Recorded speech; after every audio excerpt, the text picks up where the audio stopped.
Discussing things you care about can be difficult. The trade of abuse and harassment online means that people stop expressing themselves and give up on seeking different opinions. Platforms travel to effectively facilitate conversation, leading many communities to limit or completely shut down user comment. The Conversation AI team,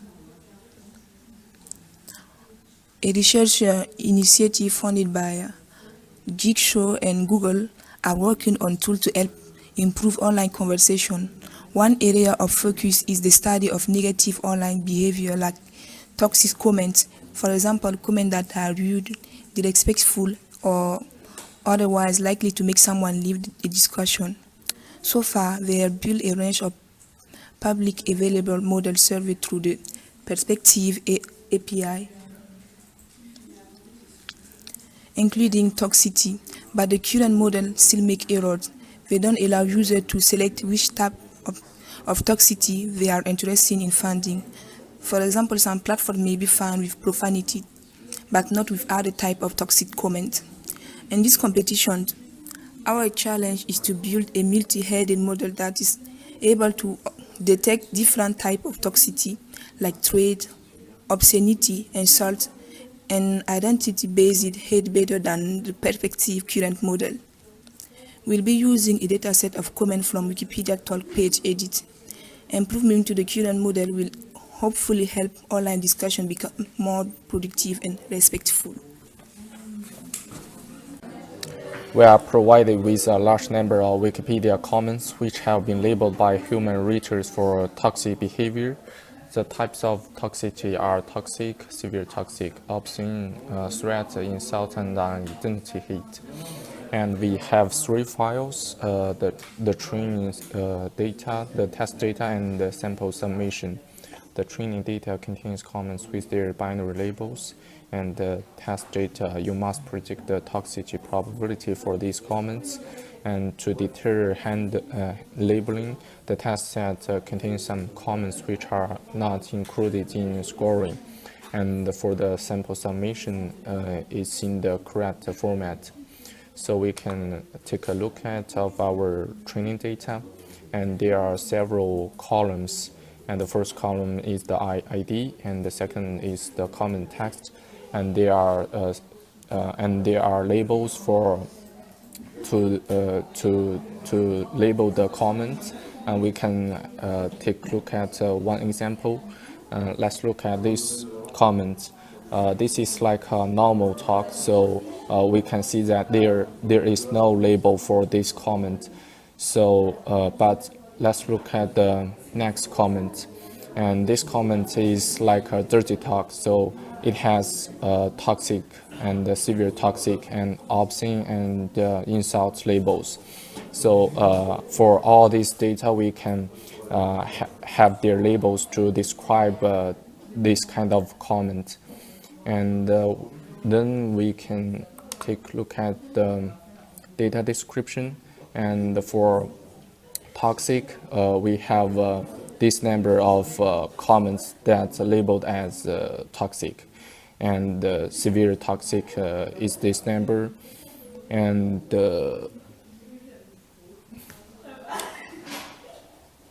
this is and for this histogram, we can see that for the comment text, the length of the comments are most are between the length of 0 to 1000, and then we take a look at the relationship between the features.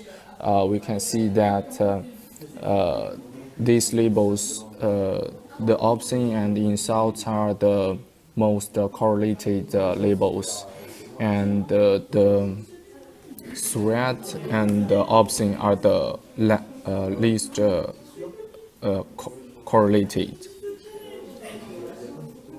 So okay, it looks like some of the labels are higher correlated, and that's the data description.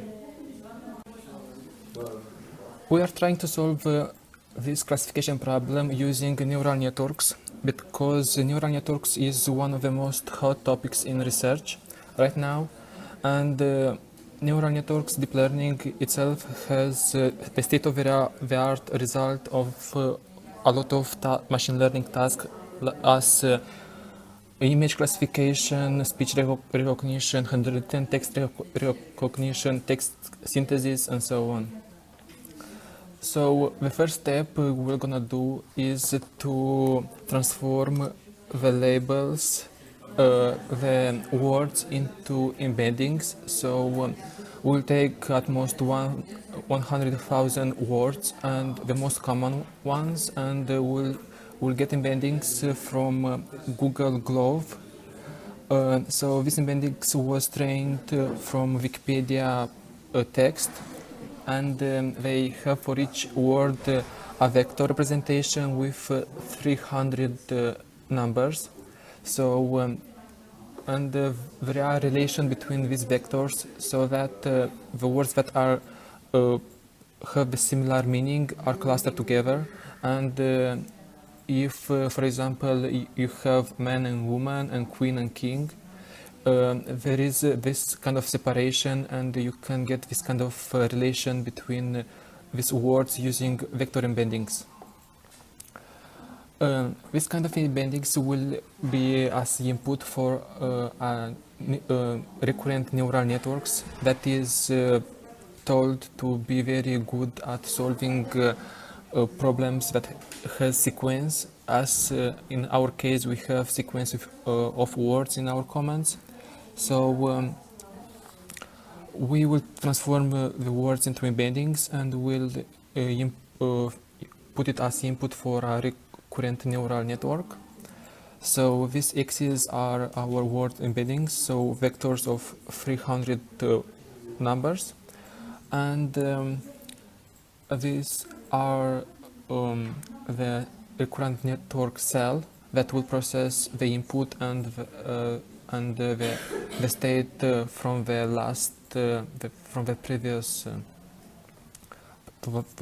previous element that was processed, and will output a hidden state that will represent the features and the information related to our command. Then we also will use one-dimensional convolutional neural network.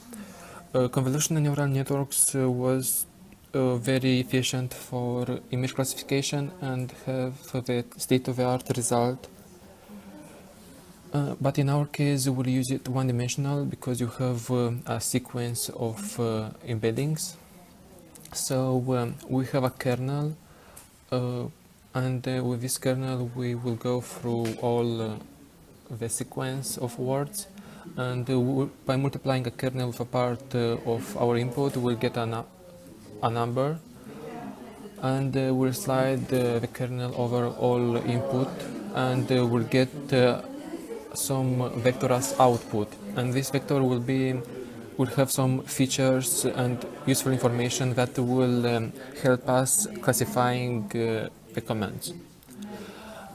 We also can combine convolutional neural networks with recurrent neural networks in order to get better information and better accuracy, and at the end we can combine all the hidden states by pooling, by max pooling or average pooling, and using a so-called fully connected layers in order to get